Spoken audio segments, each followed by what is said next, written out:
Hello, welcome back to Chris's 6.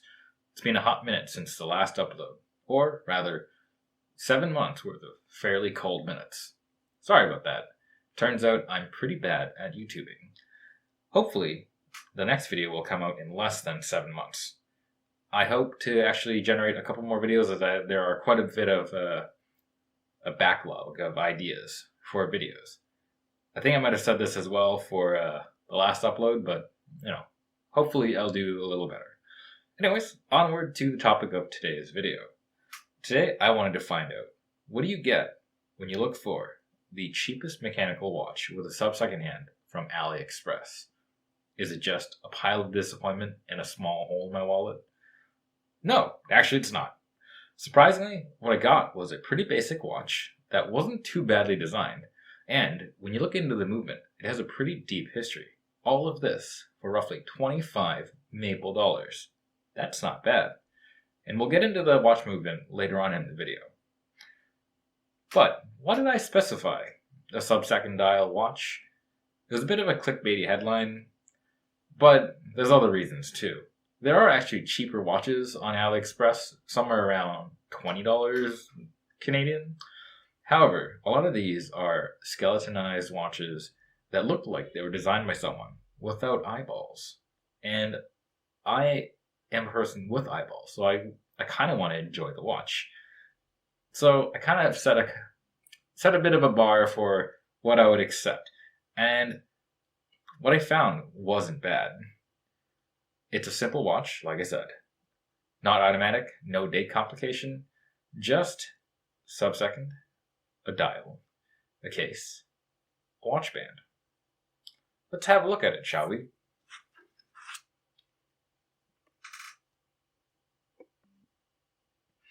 Ooh, the camera does not like that. Oh, here we go. That is what I found for 25 Canuck bucks. Not bad, right? Now, let's get on with the review. Now, I do want to specify that this isn't the only page with this specific watch. They showed up a few times, but this is the one that came up first. Additionally, you can see the other watches that show up when I look up mechanical watch. Does anyone else think these are pretty ugly watches? Or is it just me? Do I have different taste? Lastly, I do want to bring up that I had to hit page 14 before I found this watch. And I'm sure that if I look this watch up again, at this time, it'll show up on a different page. What do you get for $25? Well, you get the T-Winner top brand leather mechanical watch, hand wind man, simple analog, wrist watches, mantra home, reloge ombre, reloge mooger. That is a mouthful. Anyways, this watch actually comes from a bigger brand. That brand being Forsinning. Unsurprisingly, the watch doesn't really come with any form of real packaging. When I got it, it came in a slightly padded envelope wrapped in some cellophane. Which is a bit funny because in the product shots, it shows the watch coming in a box, but in the specifications tab, it actually does say no packaging. But aside from the lack of actual proper packaging, an actual manual wind watch came in the mail for 25 Commonwealth Maple dollars. What is that? 1.45 euros? It's actually about $19 USD at time of writing, which is around the 19th of September, 2022. Let's begin by looking at the case. As you can see, it's a simple polished case, measuring in at 40.8 millimeters across, and it's about 10.6 millimeters thick, with an exhibition case back and a flat mineral crystal on top. The crown is pretty big, and its texturing has enough bite to make winding up a breeze. On my particular copy, there are some very fine nicks or imperfections on the crown, but if I weren't looking, I probably wouldn't have noticed it. On the variant that I chose, the dial was a dark navy blue color, and I frankly like the simple design. The brand name, T-Winner, is in big text on the dial, and that's all for text on this dial. Personally, I think the coloring looks really good. I'd say even amazing given the price tag. The watch even has tiny dial indents that are small but visible and used as a minute track. The symbol indices work well and really help keep the dial looking very clean. Unfortunately, there's no lume. However, I may actually add some lume on it later. I mean, why not? It's only $25. And if I mess it up, I only mess up a $25 watch. The hands on the watch, they're a simple set of narrowing sticks. Again, this should be pretty easy to paint, so I might actually give it a try. Let's stick with the dial for a bit though. Let's specifically talk about the bits of jank on my dial. Right off the bat, through the crystal, you can see what appears to be a fingerprint on the 8 o'clock index. Some other indices have some smudging to them, but that 8 o'clock one, that's the worst one. The subdial track is also very slightly misaligned. It's just visible and it kind of annoys me. Lastly, if we take a look at a random spot on the dial with a microscope, you can always find some dust. I'll probably open this up and actually clean up the dial to, remove the smudging and fingerprint later, especially if I'm going to do the hands up anyways. But be aware, this is what you're probably going to get for $25. Time to flip this around and have a look at the movement through the exhibition case back. Now, this is where things get kind of interesting. But before I get into why, we'll just examine this specific specimen. As you can see, it's using a skeletonized movement with a plastic spacer, despite the watch face not really showing it off. And I'm more than okay with that, since the movement itself isn't really super nice to look at. It's okay. I mean, finishing is pretty crude, and the movement is very conventional, but it's not like an offensive look. And what movement is it? Well, looking it up, it appears to be called the Tongji, or Chinese Standard Movement. And I think this one is the standard 17 joule variant, beating at 21,600 beats per hour, with a power reserve of roughly 40 hours. Finally, before we dive into why I think this is an interesting watch at 25 northern dollars, is it worth it? I think yes.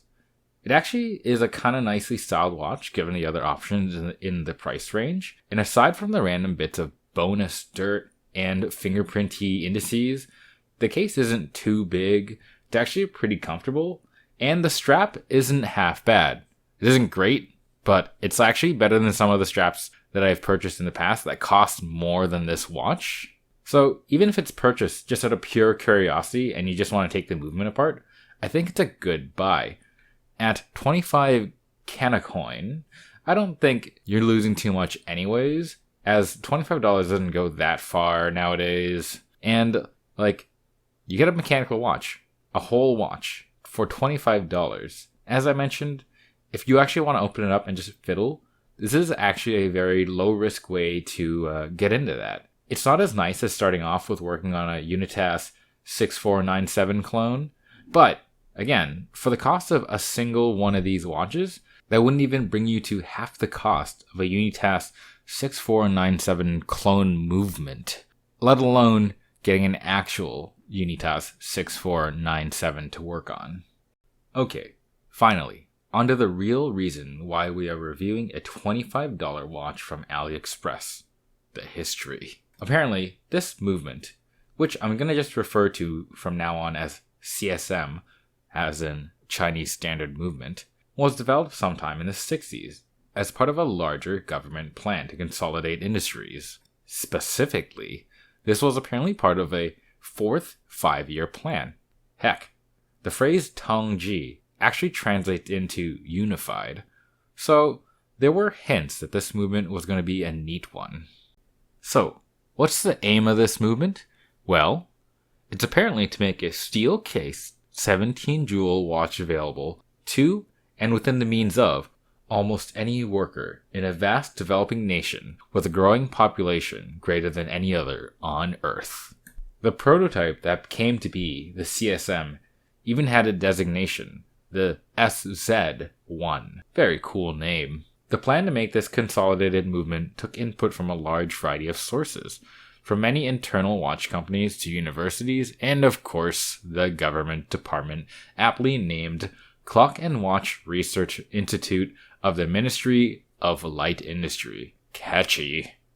The movement was finalized in 1971, and the first batch models bore the prototype designation SZ1. Double cool. Apparently, this watch caught on like wildfire. Government mandated wildfire. And in 1983, apparently, about 83% of Chinese watches featured this movement. Although I find this figure a bit sus, there only really appears to be one source for most of the info I'm talking about. I'm going to link that below. However, despite the lack of info, I do want to keep talking about it because I think overall the story is just pretty cool.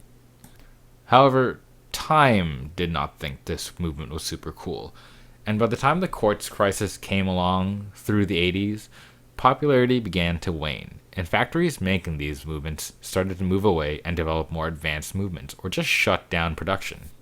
As it currently stands, the CSM currently is relegated to low-end watches, usually those ugly skeletonized ones, maybe some automatic variants. A lot of the time, they have no identifying maker's marks, and apparently manufacturers are slowing down production of this, and QC has been lackluster, and it kind of shows. You can see in reviews of these cheap watches, a lot of the time there are a lot of negative reviews of watches that come dead on arrival or suffering from issues right off the bat. And that's really unfortunate, because the movement itself is actually a pretty time-tested design, and when it's made properly, it can perform pretty well. But we'll see how long this variant runs for. I'm not actually sure. The actual movement itself looks like it's okay, so I kind of have some high hopes, but we'll see. On that note, let's pivot back to this specific watch running with the CSM, the T-Winner.